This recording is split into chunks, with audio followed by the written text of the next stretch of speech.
Alors, lorsque nous parlons de la foi, nous parlons d'un élément très très important pour la vie d'un enfant de Dieu.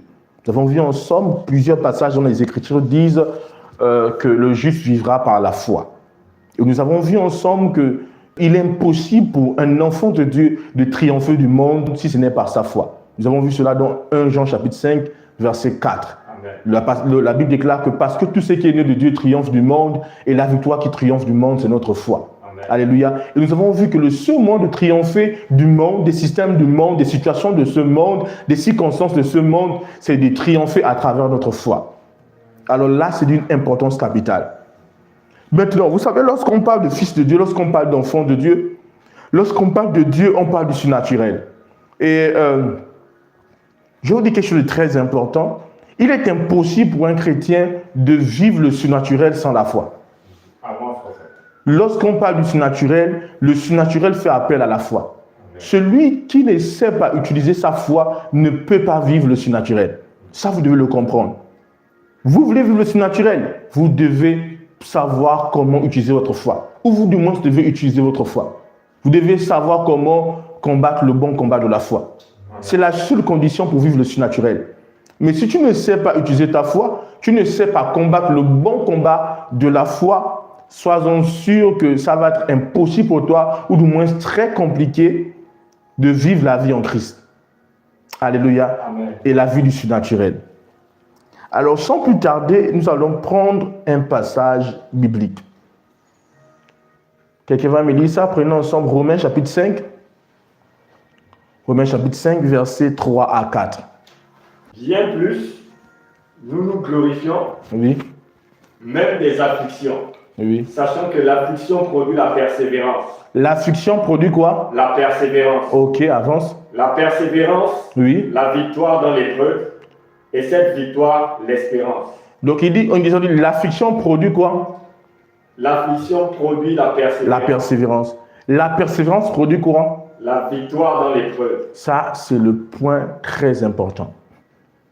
La persévérance produit la victoire dans l'épreuve. Ça, vous devez le comprendre. Alléluia. La persévérance produit la victoire. Voici un des mots que vous devez comprendre à propos de la marche dans la foi. La persévérance.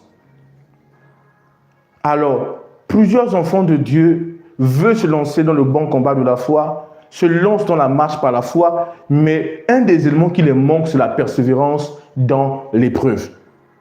Et ça, c'est très, très important de le comprendre. La persévérance dans l'épreuve. Parce que si vous décidez de marcher par la foi, vous allez connaître l'épreuve de la foi. Quelqu'un me suit ici? Amen. Absolument. Et c'est de ce que nous allons parler aujourd'hui, l'épreuve de la foi. Alors, il vous faut la persévérance pour être victorieux dans l'épreuve de la foi. Parce que celui qui n'est pas persévérant ne sera pas victorieux dans l'épreuve de la foi. Alors, c'est quoi la persévérance? La persévérance, c'est le fait d'être constant dans ce qu'on fait, au dépit de ce qu'on vit ou de ce qui semble être là. Amen. Avance, prophète. C'est-à-dire, si je dis je suis persévérant dans la foi, c'est-à-dire que malgré les circonstances, des situations, je reste ferme dans ce en quoi je crois. Amen. Et c'est à ce niveau-là que beaucoup de chrétiens abandonnent le combat de la foi. Ils abandonnent le combat de la foi au niveau de la persévérance. Parce qu'il leur manque la persévérance. Et parce qu'il manque à certains enfants de Dieu la persévérance, ils passent à côté de la grande victoire que leur foi va les produire. Parce que vous devez comprendre une chose. Quand vous vous lancez dans la marche de la foi, il y a l'épreuve de la foi. L'épreuve de la foi, ce sont ces éléments-là, ces circonstances qui sont là, ou même qui sont aggravées pendant qu'on veut faire la marche de la foi, ou lorsqu'on est dans la marche de la foi. Tu dis, je crois que Dieu va faire ça, mais tu as l'impression que la chose tend à s'empirer. Quelqu'un me suit ici? C'est ça l'épreuve de la foi. Tu crois en ça, mais les choses, au lieu de se faciliter, tendent à s'empirer. Et c'est à ce niveau-là que beaucoup s'écroulent dans la marche de la foi. Beaucoup s'écroulent dans le combat de la foi. Parce que lorsqu'ils voient des choses sembler s'empirer, ils disent, oh là là, c'est plus possible, ça ne marchera pas. Vous devez comprendre une chose, que la foi ne provient pas du physique. La foi est une force spirituelle, c'est une loi spirituelle. Et avec la foi, nous enfantons les choses dans le monde spirituel vers le monde physique. Amen. La foi n'est pas le fait d'agencer les choses de manière physique, non. La foi, c'est d'emmener les choses qui ne sont pas à l'existence.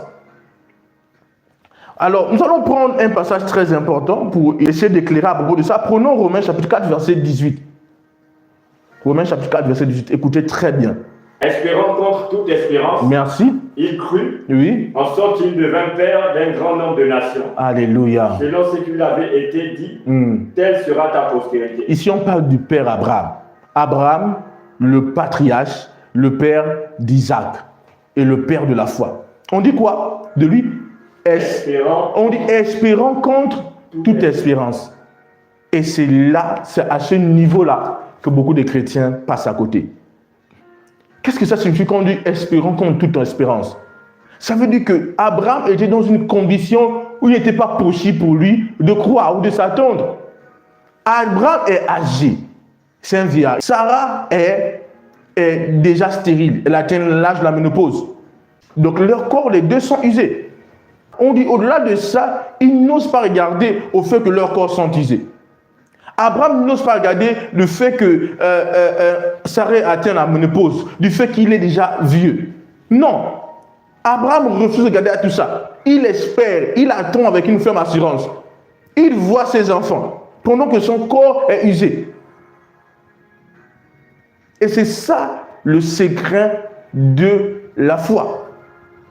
Parce que si vous devez marcher dans la foi, vous devez apprendre à ne pas tenir compte de certaines circonstances. Parce que c'est impossible que vous marchiez dans la foi et vous ne fassiez pas face à l'épreuve de la foi. J'aime prendre souvent ces exemples-là. Vous savez, il y a deux domaines dans lesquels les enfants de Dieu vivent tous les jours les défis. Alléluia. Amen. Il y a la santé et les finances. Et c'est très facile de faire comprendre certains enfants de Dieu la marche par la foi avec ces deux-là. Quelqu'un me suit ici? Amen. Alors vous allez voir que par exemple, quelqu'un va se dire que on dit tu dois régler la facture tel jour, à telle heure, et là, pendant qu'il est là, il ne voit rien. Ça, on s'approche de l'heure attendue en fait. Le jour, il doit régler la chose. Mais pendant qu'on s'approche, il y a une forme de pression. Et c'est là où survient l'épreuve de la foi. Tu n'as rien, mais tu t'attends à recevoir et à payer cette facture. Amen. Tu t'attends à payer cette chose. Et pourtant, tu regardes dans tes poches, tu ne vois rien. Tu n'as pas d'aide. Même s'il y avait quelqu'un qui t'avait promis, la personne dit là, c'est compliqué. Et c'est ça l'épreuve de la foi, c'est que dans la marche de la foi, les canaux de provision là vont sembler être bouchés. Quelqu'un me suit ici. Par exemple, la personne qui avait l'habitude de t'aider dit là, c'est plus bon. C'est ce qu'on appelle l'épreuve de la foi. Donc, tous ceux qui semblent venir en aide semblent ne pas être présents. Tous semblent être bouchés. Tel qui était censé m'aider me dit qu'il ne peut pas. Tel qui était censé faire ça, il ne peut pas. Ce qui était censé produire ne produit pas. Qu'est-ce que je fais maintenant là? Parce que la foi, ce n'est pas regarder aux choses physiques. La foi, c'est de regarder aux choses invisibles. Amen. Alors, dans l'épreuve de la foi, celui qui ne sait pas regarder aux choses invisibles ne va pas gagner l'épreuve de la foi. Parce que l'épreuve de la foi, quand on dit l'épreuve, c'est que c'est un moment où tout le physique te montre le contraire. Toutes les circonstances autour de toi te montrent que ce n'est pas vrai. Par exemple, tu pries pour qu'un membre de ta famille soit sauvé. Tu pries pour que quelqu'un soit sauvé. Pendant que tu pries pour lui, il vit peut-être par exemple, une vie de débauche, d'ivrognerie. Ça faisait longtemps qu'il n'avait pas bu de vin. Mais pendant que tu pries pour lui, c'est même durant cette période-là qu'il vient, il rentre à la maison, il est saoul. Il a bu et il est ivre de vin. Vous voyez ce que je suis en train de dire? Ça veut dire que dans la marche de la foi, l'épreuve de la foi, c'est un niveau où toutes les circonstances semblent être contraires, opposées à ce en quoi tu crois. C'est à ce niveau-là que tu traverses l'épreuve de la foi. Amen. Et ici, ça demande quoi? La persévérance. Et c'est à ce niveau que beaucoup de chrétiens échouent.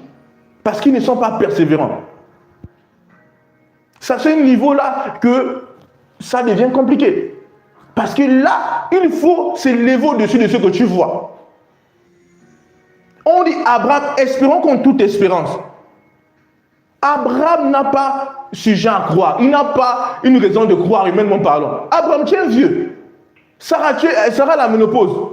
Mais toi, tu es fou. Comment tu attends quoi un enfant? Mais on dit espérons contre toute espérance. On dit Abraham n'avait plus de raison d'espérer.